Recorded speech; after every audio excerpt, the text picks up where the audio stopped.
ओम। दो बहनों की धार्मिक बातें, 30वां भाग। मृत पितरों का श्राद्ध। यशोदा: अच्छा, मृत पितरों का श्राद्ध करना तो ठीक है। वैदिक परंपरा में पितृ यज्ञ का तो उल्लेख भी आता है। क्या इसमें भी कोई तर्क प्रमाण विरुद्ध बात है? सुखदा: देखिए, वैदिक पितृयज्ञ का अर्थ और उद्देश्य है जीवित माता पिता आदि बड़ों की श्रद्धा पूर्वक सेवा संभाल करना और अन्न जल वस्त्र आदि से उनका तर्पण अर्थात संतुष्टि करना। पितृ से पितर बनता है और इसका अर्थ है पिता माता आदि। मृत पितरों का श्राद्ध और तर्पण एक पौराणिक कल्पना है जो अज्ञान और अंधविश्वास पर आधारित है तथा तर्क प्रमाण विरुद्ध है, क्योंकि मरे हुए पूर्वज कहाँ है, किस अवस्था में है, किसी को पता नहीं। तो पहली बात यह है कि उनकी क्या सेवा होगी और क्या तर्पण होगा, जिनका कुछ अता पता ही नहीं। दूसरी बात यह है कि श्राद्ध के नाम पर रखा गया भोजन किसी भी तरीके से उन तक नहीं पहुंच सकता।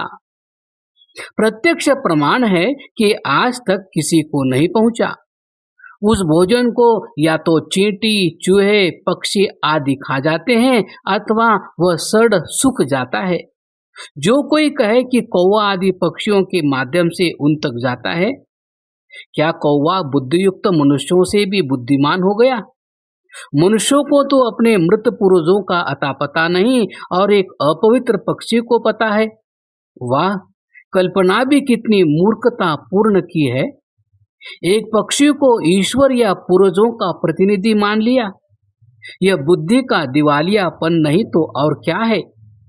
शास्त्रों में तो जिस श्राद्ध का आदेश है वह प्रतिदिन का है, जो जीवित माता पिता के साथ ही संभव है। कुर्यादहरः श्राद्धम अन्नाद्यनोदकेन वा पयो मूलफलैर्वापि पितृभ्यः प्रीतिमावहन। मनुस्मृति।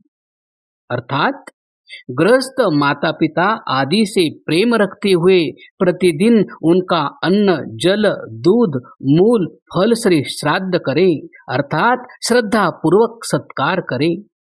यही वास्तविक श्राद्ध और तर्पण है। उसी से सेवा का पुण्य फल मिलेगा, माता पिता का ऋण उतरेगा। मृतकों का श्राद्ध करना बुद्धि की मृत्यु करना है।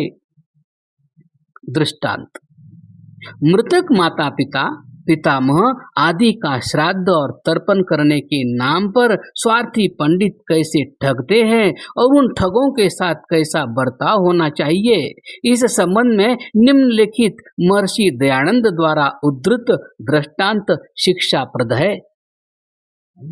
एक चौधरी था। उसके घर एक सुंदर गाय थी जो 20 सेर के लगभग दूध देती थी। स्वार्थी कुल पुरोहित की उस पर नजर थी। वह उसको ठगने के उपाय सोचता था, किंतु बात नहीं बनी। कुछ समय बाद चौधरी के पिता का देहांत हो गया। पुरोहित ने मरण संबंधी कर्म कराए और फिर गोदान करने के लिए कहा। चौधरी ने गोदान के लिए कुछ रुपए रख दिए।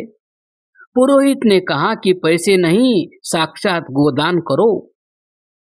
चौधरी कुछ हिचकिचाया। पुरोहित ने भी सभी संबंधियों के बीच चौधरी को कड़वी बातें कही कि तुम अपने पिता को स्वर्ग नहीं पहुंचाना चाहते। गाय के बिना तुम्हारा पिता वैतरणी पार कर स्वर्ग नहीं पहुंच सकता। तुम्हारी श्रद्धा में कमी है, आदि आदि। लोगों के कहने पर चौधरी चुप हो गया और पंडित ने अपनी ओर से चौधरी द्वारा गोदान में गाय देने की घोषणा कर दी। सारा क्रियाकर्म पूरा होने के बाद पुरोहित बछड़े सहित गाय को खोल कर ले गया। 13वीं तक चौधरी ने जैसे तैसे मांग खरीद कर दूध का काम चलाया। आखिर दुखी होकर 14वें दिन चौधरी पुरोहित के घर पहुंचा। देखा कि पुरोहित ने दूध निकाली था और दूध की बाल्टी भरी थी। पुरोहित ने चौधरी को आया देखकर कहा, आइए यजमान, बैठिए, कैसे आना हुआ?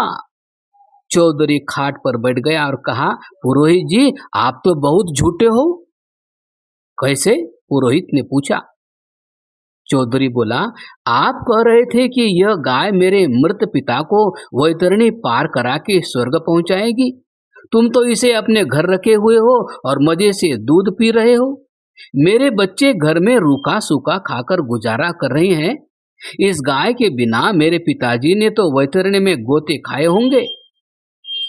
चौधरी, तुम समझे नहीं, इस दान के प्रभाव से स्वर्ग में दूसरी गाय बन गई होगी और उसने तुम्हारे पिता को पार उतार दिया, समझे? पुरोहित ने गप्पा हाँकी। अच्छा, यह बताओ, वो वैतरणी नदी कहाँ से, यहाँ से कितनी दूर और किस दिशा में है? चौधरी ने पूछा। अनुमान से कोई 30 करोड़ कोस दूर है और दक्षिण नैऋत्य दिशा में है। इतनी दूर जाने आने या समाचार पाने का तुम्हारे पास क्या साधन है? 13 दिनों में तुम वहां तक कैसे गए आए? तुम्हें क्या पता कि वहां वैतरणी नदी है?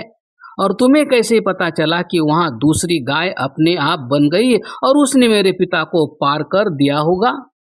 चौधरी ने एक साथ कई सवाल कर दिए। पुरोहित घबराते हुए बोला, यह सब हमारे गरुड़ पुराण में लिखा है, इसके सिवाय हमारे पास और कोई सबूत नहीं।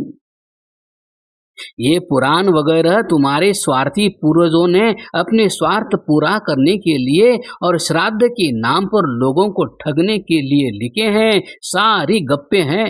जब तक मेरे पिताजी का स्वर्ग से संदेश नहीं आएगा कि मेरे दान की गाय ने उसे स्वर्ग पहुंचा दिया है, तब तक यह गाय मेरे घर रहेगी। तुमने तो यह नीति अपना रखी है, दुनिया ठगो मक्कर से, रोटी खाओ शक्कर से। यह कहकर चौधरी ने गाय खोली और दूध की बाल्टी उठाकर घर आया। पुरोहित ने उसे अंधविश्वास के आधार पर बहुत ठगने की कोशिश की और कहा कि दान देकर वापस लेने वाले का सत्यानाश होता है। तब चौधरी ने कहा, चुप रह, नहीं तो 13 दिन का दूध का खर्चा भी वसूल कर लूंगा। तब ठग पुरोहित चुप हो गया। चौधरी गाय लाकर आनंद से घर में रहने लगा।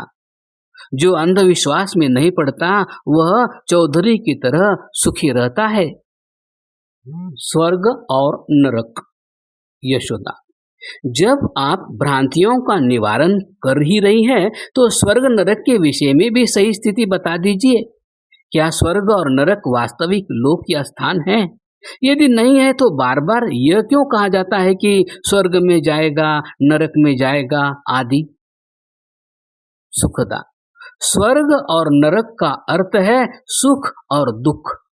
इस या परजन्म में सुख प्राप्ति होना स्वर्ग है और दुख प्राप्ति होना नरक है। इसी लोक में या जीवन में स्वर्ग और नरक मिलते हैं। इस नाम के पृथक स्थान ब्रह्मांड में कहीं नहीं है। स्वर्ग में जाएगा, नरक में जाएगा जैसे प्रयोग आलंकारिक है और यह वाक्य प्रयोग की एक शैली है। व्यवहार में भी आप ध्यान दें तो आपको यही बात दिखाई देगी। जब कोई व्यक्ति बहुत दुखी होता है तो पूछने पर कहता है, नरक में पड़ा हूं, नरक भोग रहा हूं आदि। जब बहुत सुखी होता है तो कहता है, स्वर्ग में हूं, स्वर्ग के दिन काट रहा हूं आदि। इससे अधिक इस विषयक बातें केवल कल्पनाएं हैं। अच्छा बुरा समय। यशोदा, लोग कई बार कहते हैं समय अच्छा है, बुरा है, समय जैसा करेगा वैसा होगा, समय की लीला है आदि। क्या समय मनुष्य को नियंत्रित करता है या फल देता है? सुखदा, यह भी केवल प्रयोग शैली है। जो लोग समय को नियंत्रण करता मानते हैं वे अज्ञानवश ऐसा कहते हैं, क्योंकि समय तो जड़ है और जड़ पदार्थ न तो कुछ कर सकता है और न मनुष्य के कर्म फल को नियंत्रित कर सकता है। जो कुछ करता है वह स्वयं मनुष्य करता है। समय पर तो उस बात को अज्ञानवश थोप देता है। समय प्रकृति की प्रक्रिया है जो अबाध गति से चलता रहता है। उसमें न कुछ अच्छा है, न बुरा, न शुभ है और न अशुभ। सब समय, सब मुहूर्त, सब दिन एक समान है। शुभ अशुभ की भावना मनुष्य की अपनी कल्पना है।